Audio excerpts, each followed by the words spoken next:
Hello and welcome to the second lecture for John Dewey's Liberalism and Social Action, Chapter 3. So this is part B of parts A and B. We'll finish up Dewey's Liberalism and Social Action in this video. In part A, we ended here saying that there were three pressures on any person to think that the future of political, governmental, and social society had to be one of two extremes.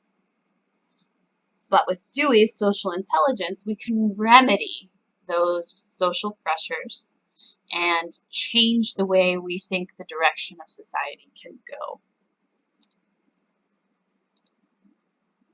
Okay, so first he's going to tell us why he thinks we should or need to change.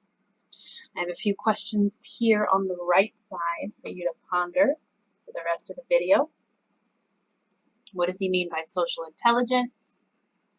What does he mean when he says we need action as well as standard intellectual learning? How could we exactly do this? How could we change our environments to create a better social order? Excuse me. And what would this better social order look like? See, these are huge questions, and you may or may not think that Dewey answers them in a satisfactory way. One answer that he does give is that we need a cooperative industrial order. And that's a pretty big phrase that might be shocking to people even 105 years later. It sounds like, what would that mean? Would we socialize all major industry?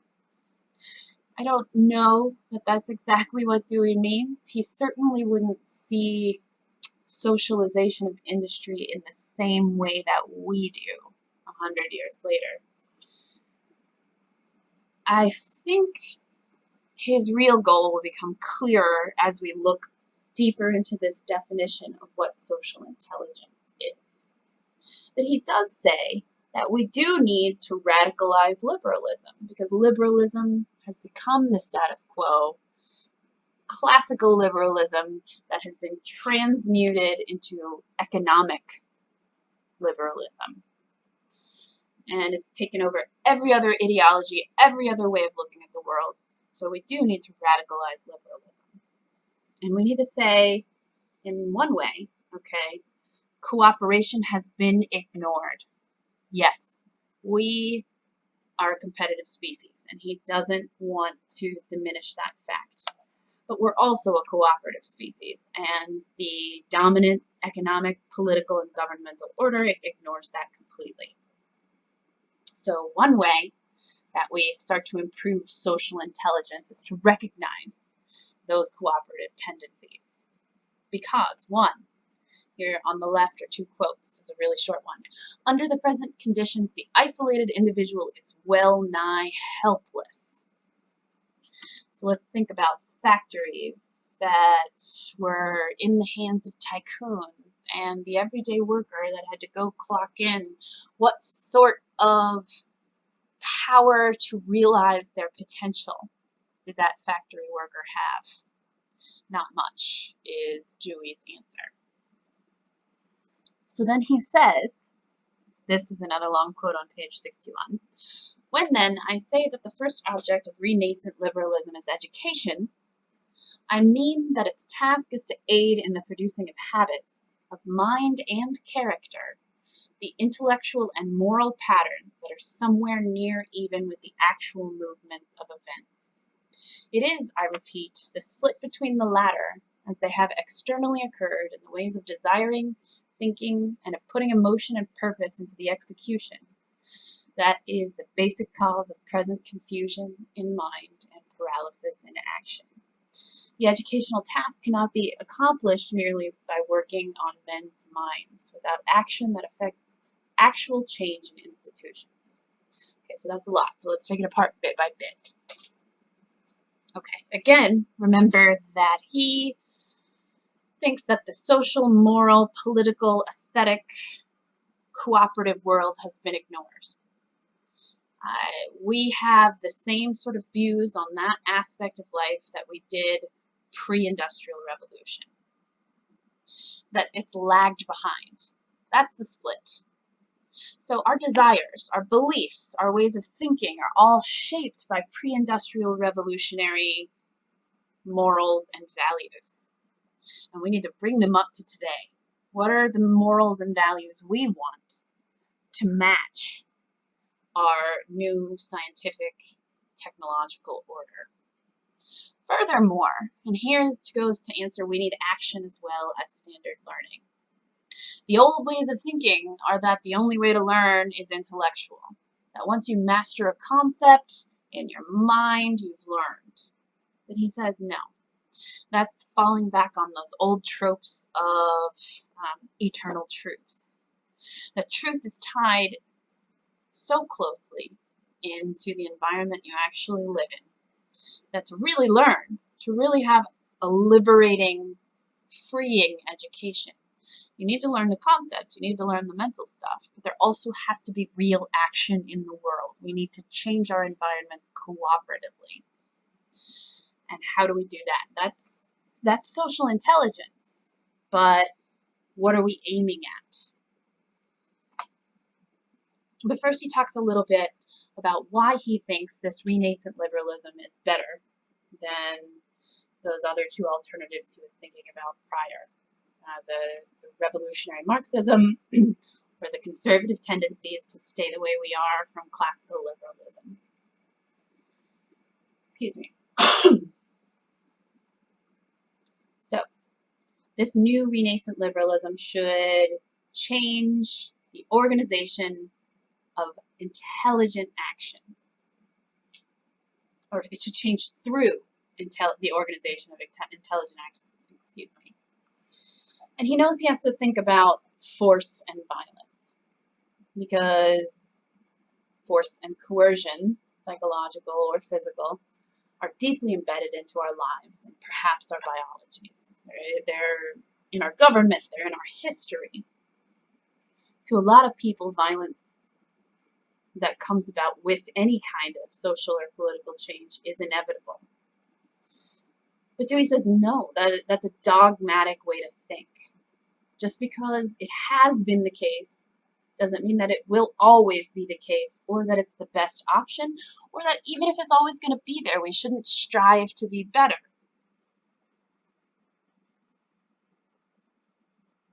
I mentioned this here on the last slide.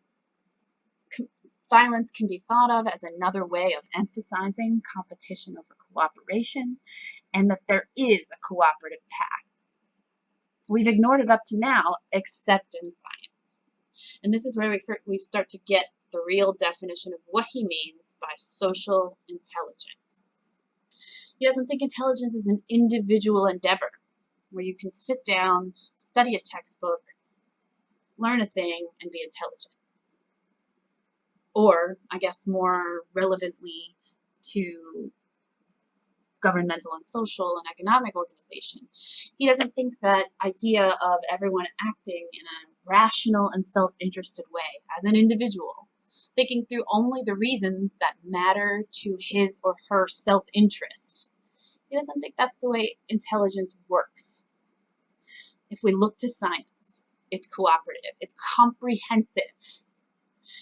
Of course, sometimes scientists compete or whatever, but there's a body of human knowledge that has been built up over generations and is publicly available to everyone. So if you were to take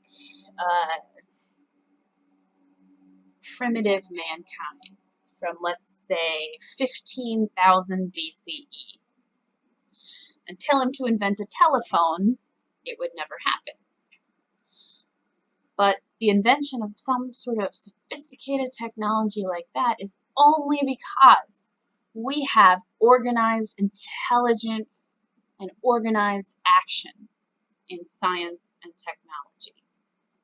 It's deeply cooperative, it's deeply public in that it's available to everybody, and it's experimental. That's the third key point. It's public, it's comprehensive, or it builds up over time, and it's experimental. We don't say, oh, we've gotten the ultimate truth and now we're going to stop. We say, oh, this is an interesting theory. Let me build on it. Let me try to have another hypothesis and take it in a different direction. And why aren't we doing that in the social, political, and governmental world? Furthermore, he says that we're being deeply coerced when all of the power, economic or political, is in the hands of only a very few. We live in a plutocracy. And this was 100 years ago. A plutocracy is rule by the wealthy. So all the past philosophers we've looked at have looked at citizens versus government. He adds a third party in here, organized property interests. All three of them have some level of power and commit some level of coercion to shape life. But this organized property interests from the capitalist class is something new. Okay. Here's more about socialized intelligence. We're just going to keep hammering at it until we understand his relatively complex understanding of what it means. On the left is the traditional understanding of what intelligence consists in, what makes it up. It's an individual possession. And the exercise of it in free speech, in free thought, in free action with your liberties is an individual right. It's a static thing that doesn't change. It's forever. It's eternal. And Dewey says, no, that is not flexible enough to meet contemporary needs. Intelligence is a social good. And it's only the best it can possibly be when it's like science, when it is public and available to all, when it is comprehensive, and when it is experimental. Cooperative, available to all, cumulative. And that's what he thinks that renascent liberalism should be working toward. Freedom of thought and action is nothing unless there is the action there to back it up. The status quo are violence and coercion. That's how change is accepted to happen. Violence, coercion. Laws are coercion of a type because if you violate them and you're caught, you end up in jail or being punished. So violence and coercion, the status quo. Liberty and freedom as an individual possession, that's the status quo, and it always loses out, Dewey points out, if those individual freedoms, those individual liberties, come up against the interests of the capitalist class. So it loses. It's only strong enough to circumscribe a very small individualistic world, whereas we should be looking to open up the social cooperative world. Liberty, freedom, and intelligence are social assets, not individual property. And that's the way forward for Dewey. So how do we do this? How do we change the social environments of everybody? Here's a quote on page 70. Can the intelligence actually existent and publicly available be embodied in that institutional medium which an individual thinks, desires, and acts? Okay, so think about what this means. Institutional mediums.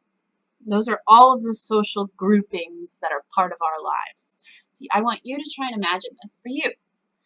If your schools were more cooperative, if your workplace was more cooperative, if any social group you belong to, from your friends to a church, to a sports team, what would it look like?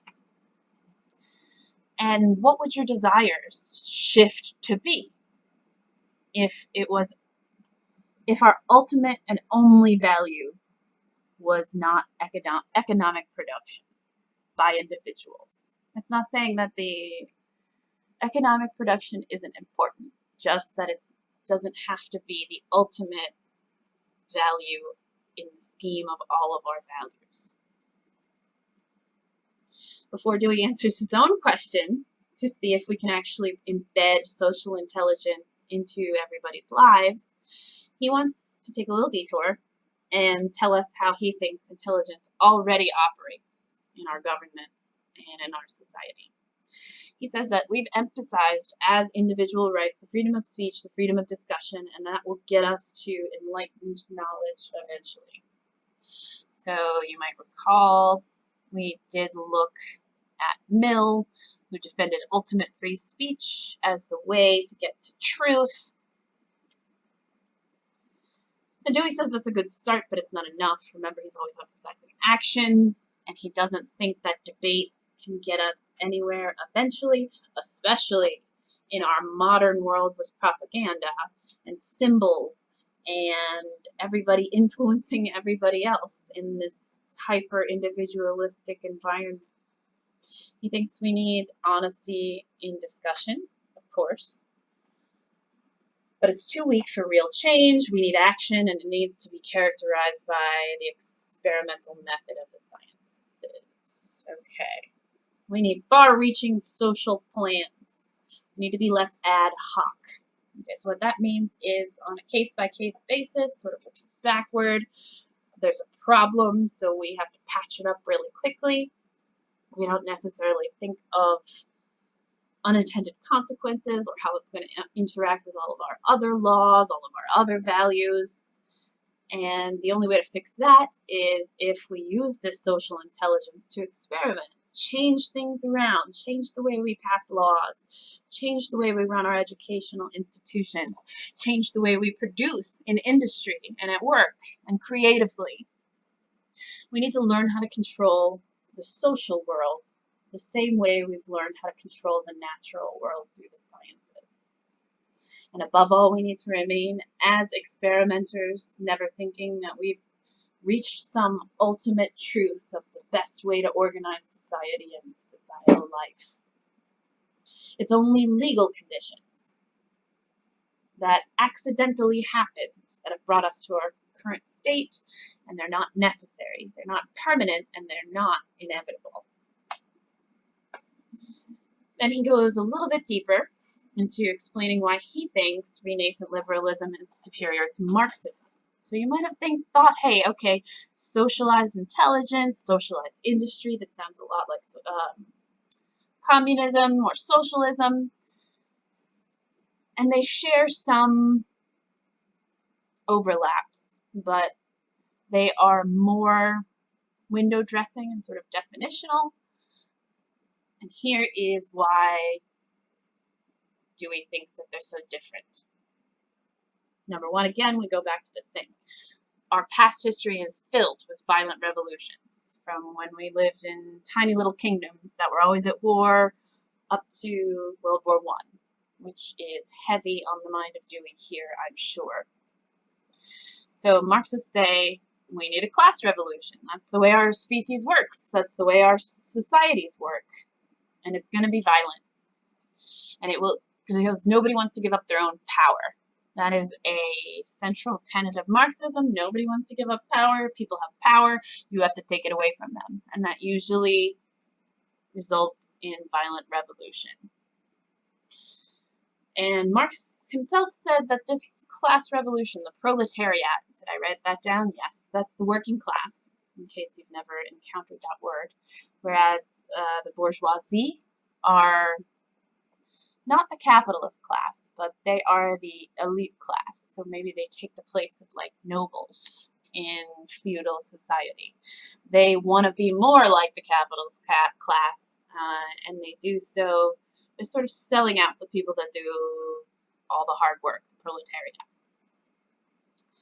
Okay, so you seize whatever wealth that the capitalist class and the proletariat have violently if need be, and it will either result in total destruction of civilization, Marx says, or it will have the workers controlling the means of production. And Dewey doesn't want to say there aren't socioeconomic classes, because there are. Some people are more wealthy than others. And they do struggle against one another. People have power, people do want to keep it. But he doesn't think that the boundaries are so rigid that there are no human motivational overlaps in between classes. But that is purely an economic way of looking at humanity, and it's just as bad as classical liberalism in saying that there's some ultimate category to which human beings belong that is immutable, that will never change. We have other things that we care about: art and music and ideas and familial love and romance, and I'm sure you can add a million of them, and that permeates classes all the time. And it might be the case that in some instances, people's economic commitments outweigh all of their other values. But where Dewey takes issue is that they always do for every single person. That's what it means to think that you found some ultimate truth as to what human nature is and based your entire theory around it. You haven't tested it. You haven't considered alternatives. You just say it is. Economics is the only thing anybody cares about. It's at the pinnacle of all human values. And Dewey says that plus the idea that warfare is inevitable, is dogmatism, especially in Marxism. What's dogmatism? It's something that's preached as a truth and never argued for. You're just supposed to accept it. So Dewey thinks that warfare is our only option for change, and the idea that the economic values are our most important values and our definer as human beings are both dogma to Marxism as well as classical liberalism. And here is the classical liberalism. This is the other exaggerated abstraction. If Marx and Marxists were exaggerating our tendencies to value economic production and consumption, and they were abstracting human beings to be only economic, the other end, the other exaggerated abstraction, are capitalists. They're spouting more dogma that you're just supposed to believe as truth and not question. They say that they're the reason for all societal progress. Individual struggle in a free market created all scientific and technological progress. And Dewey says no. You can separate out scientific and technological progress from a legal system of property relations, which is what capitalism is for Dewey. And that the two aren't joined at the hip. You can separate them out. The legal system of property relations is static. It doesn't change, whereas the massively progressive results of science and technology do change constantly. That's revolutionary. We want to aim things toward revolutionary change, whereas Marxists tell a similar story about the forces of production, which are none other than all the science and technology for Dewey, and social relations, the legal system. Dewey says both camps are way too far removed from actual life conditions, and that a pragmatic way of looking at things, and a pragmatic experimental way of looking at things, is the only good approach. So his final couple of arguments against violence being inevitable come right before his ultimate conclusions. Everybody acts like violence is a permanent feature of human life, maybe a human nature itself. But Dewey thinks that proceeds from dogmatism as well. Just because something has happened forever doesn't mean it has to continue to happen. That's a logical fallacy to say it does. On page 83, he says, history is a process of change. It generates change in not only details, but also in the methods of directing the change. So the methods of directing change in the past have often been violence and coercion. But why not use social intelligence if we can? Why not work toward it at least? And he mentions how war is increasingly becoming a worse option. One, because we're way more interdependent than we used to be as people. If the production chains go down, we're going to have a hard time fending for ourselves. And two, the level of destruction that comes from modern technology is vastly more threatening. There are a couple passages that I skipped over where he talks about the speed of change and how overwhelming it is. But it is worth noting, this is 1935 and people already felt overwhelmed with the speed of change. And he mentions the automobile and the locomotive and steam and telephones and telegraphs, and you wonder how he'd react to the world today. And when you see something like the level of destruction that comes from modern technology, it would blow him away. But the ultimate conclusion of all of this is that it's a false dichotomy to say that there are only two options: remaining exactly as we are, with government and economy as it is, on the one hand, or on the other hand, that violence is inevitable. He says no. We can change our government and economy. There is nothing stopping us. It's not inevitable. It's not permanent. It's going to change no matter what. All we can do is use our social intelligence to try and change it for the better. We don't have to use violence. Dewey says means and ends are mixed up for capitalism and classical liberalism. If you've ever heard means to an end, if you've never heard that phrase, an end is a goal, and the means is the method you use to get to that goal. And there are two important means and ends that are relevant to Dewey right now.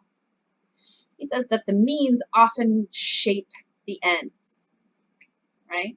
The way we do something often shapes how we achieve a goal. Meaning, of course, if we use violence to